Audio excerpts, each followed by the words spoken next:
Thank you, Virginie, and good afternoon, everyone, and welcome. I've been asked today to give a brief overview of the legal dispute resolution landscape with respect to the energy sector. Before getting into the dispute landscape, I think it would be helpful to briefly talk about the sector itself, and the key feature being that it is heavily dominated by the government and government entities.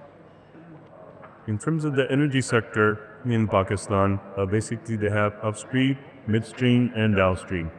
The upstream sector basically involves the exploration of hydrocarbons, and there is some private sector involvement, but it's still based on concession system from the government. The midstream is almost completely government-owned, and downstream, the sector consists mostly of power projects, thermal, hydro, solar, and wind. There is private sector participation, as I said, but all power purchasers or off-takers are government-owned entities. So this is something that's different than what we find in the US or Europe, where the sector is largely privatized. So in Pakistan, the main actor is the government, and I think that's a key takeaway to keep in mind when we're looking at this sector with respect to disputes. Government, because it oftentimes doesn't have the funds to invest in large infrastructure projects, it has to rely heavily on attracting private sector investment, and this is where most of the disputes arise. With respect to the disputes and the framework regarding these disputes, most energy projects in Pakistan are done under either a government-to-government, what we call a G-to-G umbrella, meaning that there is a government-to-government framework in place, even though the project may be carried out by a private entity. Outside of that, you have a purely private framework, and this framework has important consequences for how the dispute resolution mechanisms are handled. In the government, in the G-to-G framework, the host state or the government usually favors trying to bypass international arbitration in favor of government-level talks and mediation.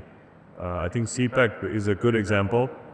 There have been a lot of delays, a lot of issues that have come up. But as far as I'm aware, none of the CPEC projects have actually gone into formal international arbitration, and most matters have been dealt with at the government-to-government level talks.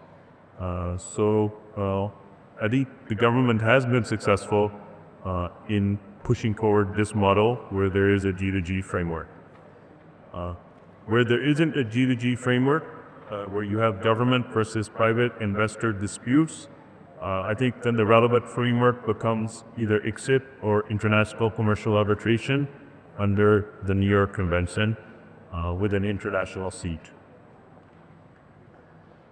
In terms of drafting stage issues in the energy sector, I wanted to discuss some of the prevalent issues that may arise. One issue that has recently arisen is regarding waiver of sovereign immunity. As you know, sovereign immunity protects the government from being sued in a foreign jurisdiction. In this regard, in a recent project, the government has taken the position that it will not waive sovereign immunity. This has important ramifications since recognition and enforcement of arbitral awards in a foreign jurisdiction would normally be protected under sovereign immunity. So as practitioners, I think we have to be mindful of this.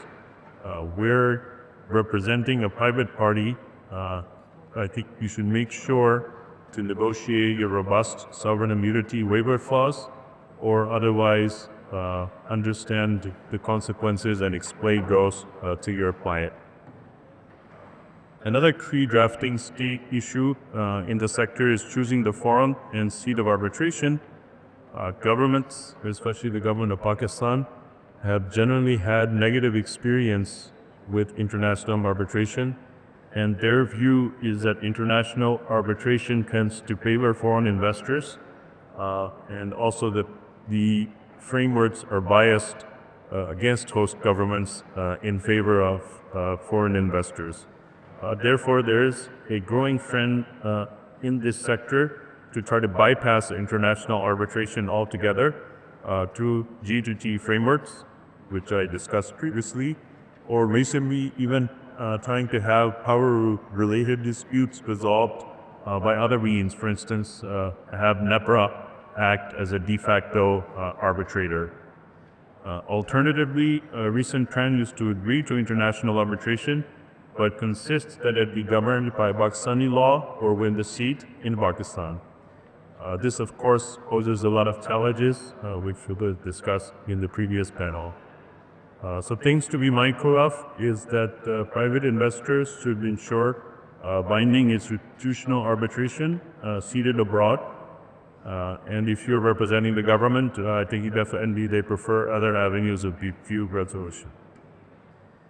I wanted to touch upon some other prevalent issues at the dispute stage. Most disputes in this sector arise out of either it's basically contextual, where each dispute has its own facts, but if we were trying to get at a core issue that's plaguing this sector, I think it would be payment defaults and a lack of funds to pay for these infrastructure projects. And this core issue leads to a myriad of disputes where there's delayed payment of invoices, and also the government from its side raises a lot of collateral disputes to defend itself and also to see maybe leverage in trying to renegotiate the prices and the tariffs under which these projects were first agreed to. And so in conclusion, I've tried to present a very general overview of the landscape of the energy sector as it relates specifically to arbitration. A few takeaways. The key player is the government.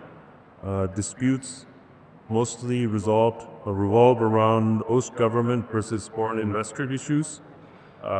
International arbitration is probably the preferred method of resolving such disputes.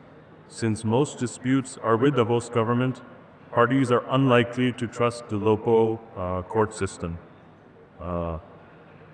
So ICSID, New York Convention, and possibly other multilateral treaty frameworks, I think, provide the best framework for investor protection and enforceability across multiple jurisdictions. However, the recent trend in Pakistan is to try to avoid this framework or soften its effectiveness through maintaining sovereign immunity or domestic dispute arbitration. Thank you.